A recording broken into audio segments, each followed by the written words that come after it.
I've seen a number of YouTube videos recently that talk about the secret to perfect timing, like there is some secret that if only you knew this secret, presumably by clicking on the video and watching it, that you would have amazing timing and you would be able to crush modern forehands and backhands. When the reality is that timing is the hardest thing in tennis. It's what separates the higher level players from the lower level players. It is hard. And if you don't believe me, read Nadal's book, because Nadal is really, really good at tennis. And I love this quote from his book. He says, basically, you would think that I would have all of the basic shots of tennis sewn up because I've done it so many times, but I don't. And the reason I don't, and I have to really think about it, is because every single shot you ever play is different. You have to make tiny little adjustments with different parts of your body in order to be able to hit the ball back correctly. So what he's talking about there is how hard it is to time shots in tennis. And that's Nadal, one of the 3 greatest players of all time. He thinks that timing is hard. I also believe that timing is very hard. And it's something that I worked long and hard at to overcome my own problems, to develop a relatively high-level tennis game, initially with my right hand, and then I injured myself, and now with my left hand. I've had to learn how to fix my timing on my left hand as well. So what I want to do in this video is explain the process that I use to improve my timing, because hopefully that will help you as well. And hopefully you enjoy the video. If you do, it'd be awesome if you give me a thumbs up. And if you haven't subscribed to my channel, it'd be much appreciated if you could do that as well. So we need to start by talking about what timing is. And really, timing is a combination of a couple of things. It's a combination of starting your swing at the right time relative to the ball that you're dealing with, and then sequencing your kinetic chain correctly so that you can create racket head speed efficiently and make contact with the ball in as ideal a position as possible relative to your body. So if I'm thinking about the forehand, I want to have used my kinetic chain properly. I've got to have started my swing at the right time so that I can drive through my hip, then my torso, then my arm's going to come through, and I've used all of the big muscles to create the racket head speed. So now it's mostly the racket traveling with kinetic energy and just a little bit of muscular effort as it makes contact with the ball. So all the hard work gets done initially, and now I make contact with the ball, and it creates a lot of power and spin because of the timing component, the timing of the sequence of the movements, and when I started the swing and when I made contact. Same thing on the forehand and the backhand, it just looks a little bit different. If I've got a one-hander, I'm still sequencing things in the same way. I'm driving through my hip, then my torso, then my arm and racket are coming through, hopefully making contact out in front, although it's not always possible. Sometimes your opponent just hits an amazing shot and you have to do what you have to do to be able to get the ball back. But when possible, the timing is going to be making contact with the ball out in front of the body, but the key part is the sequential motion and using your kinetic chain effectively. And that means there's really 2 variables involved. There's the ball, so the flight of the ball, how fast the ball is traveling, the spin that's on the ball, how the ball is going to react off the court, and then when you start your swing, and the swing speed and the swing path that you use. You obviously can't do anything to change what happens to the ball. Your opponent hits whatever shot they want to hit.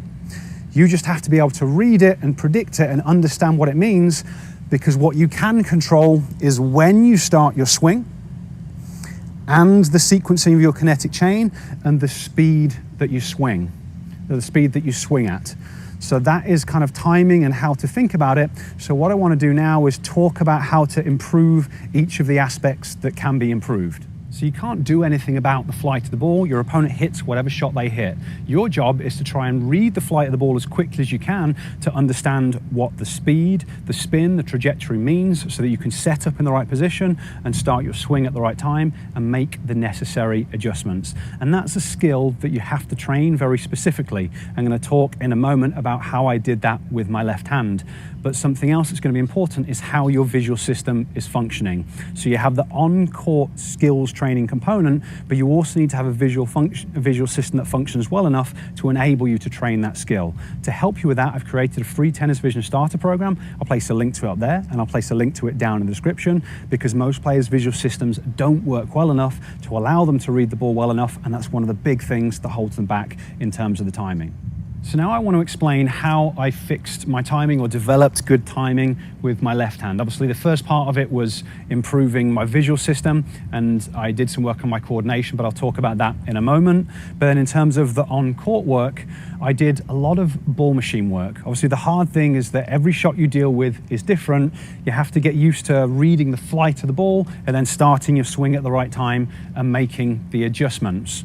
So the way that I went about it was to kind of feed specific shots, and the difficulty I was having is that I was late on my shots, forehand and backhand, and this is the same problem that all players have. Nobody pretty much is too early on the shot. The issue is that players are too late. Because of that, they don't have time to sequence the kinetic chain properly, and they end up arming it and getting jammed. So that's basically the problem that we all have to fix.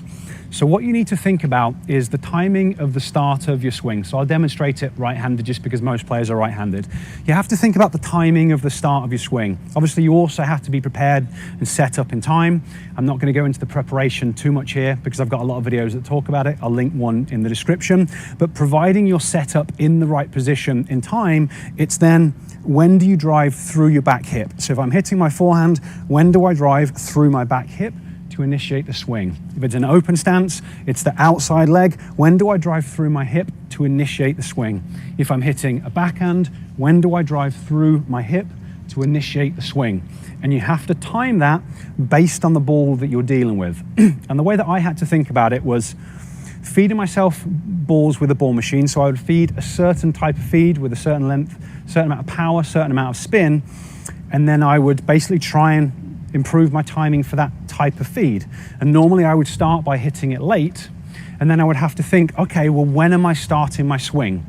What's happening to the ball? And I like to think of it in terms of, do I need to start the swing before the ball bounces, as the ball bounces, after the ball bounces? And that's going to change based on the ball that you're dealing with and the way that you're trying to hit it. So say I feed myself a low hard ball and initially I miss, or I'm a little bit late on my shot because I started my swing just as the ball was bouncing, which is a tip that you sometimes hear online. But I'm late.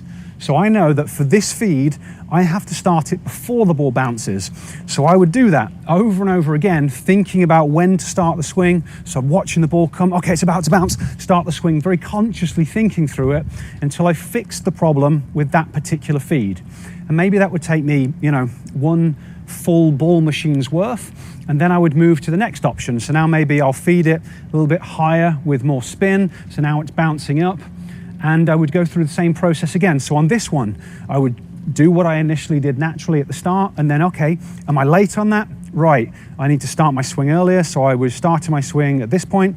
Now I need to start my swing just after it bounces because the ball's coming up and back down. So I would work on that until I was able to do it with that ball. And then I would move to the next type of feed. So now maybe I'm working on an inside-out forehand, different type of spin, different flight of the ball, so I'm getting used to seeing them, and go through the exact same process again, thinking about when the ball is bouncing, where it's about to bounce, when do I need to drive through my outside hip. And I would work on that until I got that fairly clean. So I did that with single feeds to start with. So I've just got kind of one ball that I'm working on. And then when I got good at that, at lots of different feeds, and that was a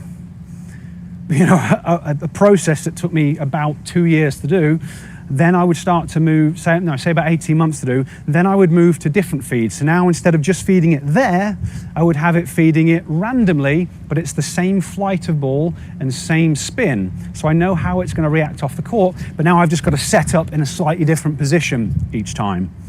So that was my next progression. So I did that.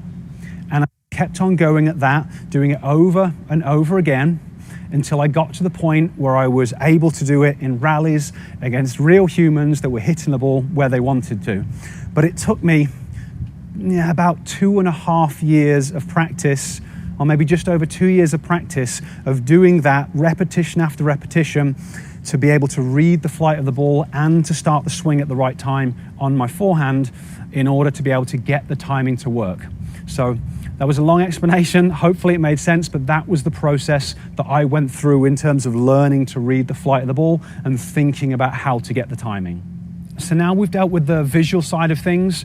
we've still got one huge variable and thing that's under your control, and that is going to be the speed of your swing and the swing path. And this is where things get tricky. As Nadal said, every single shot is different. You have to make adjustments on every single shot. So yes, you need to start your swing early enough or it's not going to happen, but then you need to be able to sequence your kinetic chain in the right order and adjust the swing path on the fly, because sometimes the ball takes a bad bounce and you just have to adjust for it. And that comes down to your degree of coordination. So for me, with my left hand, in addition to the on-court practice that I did, I've had to do a lot of work to improve my coordination so that I can use my kinetic chain effectively.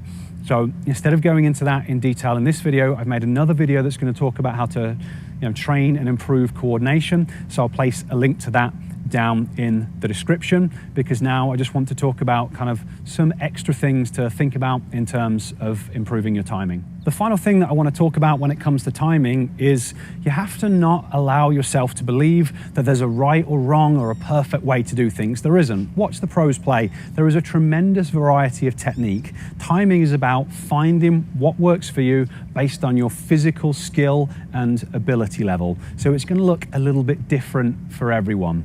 For me, what I had to do to develop high-level timing on my right hand initially and then on my left hand was kind of abbreviate things a little bit from what you see some of the pros do. So when you watch Djokovic on his forehand, he does a full rotation all the way around and he's got amazing timing and it's dreamy.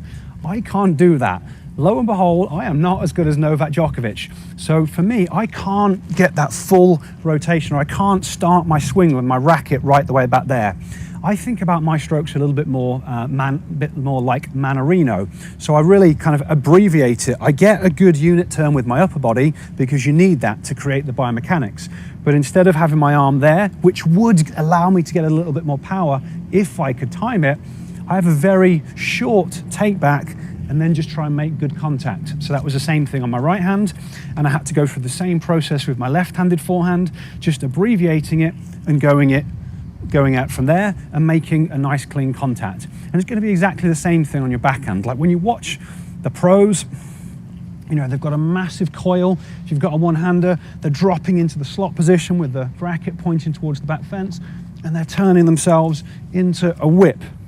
If you can do that, awesome, do it. But if you're having problems with your timing, you don't have to do that. It's much harder to time it with a massive coil. So maybe you just coil to 90 degrees, and instead of dropping into a slot position that's there, maybe you just drop it down into position there and hit through. And it's really important to understand that. You just have to find what works for you and do the best that you can with how your body functions at the moment. Don't listen to coaches when they say there's a secret to doing things. There's no secret. It is about methodical, consistent practice, finding the things that are holding you back, working on addressing them in a structural way, and using the most appropriate technique that you can for your current skill level. Okay, so hopefully this video made sense and has been useful to you. I would love any feedback or comments if you could leave them down in the comments section. I always like to read those. If you did find it helpful, give me that thumbs up. And if you haven't subscribed to my channel, it is much appreciated if you could do that as well.